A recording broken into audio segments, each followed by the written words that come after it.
ছেলে মেয়ে নাই, এই বয়সে খুব সমস্যার মধ্যে দিয়ে দিন কাটতেছে। অসুস্থ হইলে টাকা, চিকিৎসা আর টাকা থাকে না।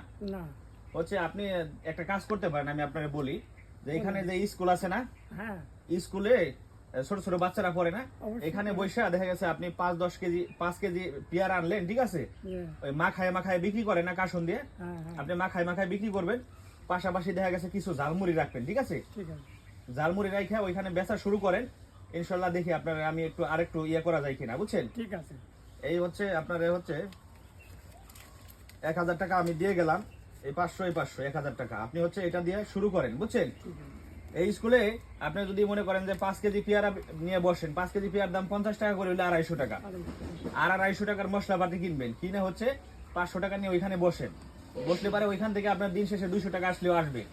আর পাশাপাশি যদি আপনি দেখা গেছে 1-2 কেজি মুড়ি কিনে ওইখানে বসতে পারেন, একটু ঝালমুড়ি বানায় বিক্রি করতে পারেন, ওইখান থেকে আপনার 100 টাকা আসবে, প্রতিদিন 300-400 টাকা আপনি ইনকাম করতে পারবেন। আপনি 1000 টাকা আমি দিলাম, আপনি কাজ শুরু করেন, ইনশাল্লাহ আমি আশা করি আপনার আবার একটু আমি চেষ্টা করবো। হ্যাঁ।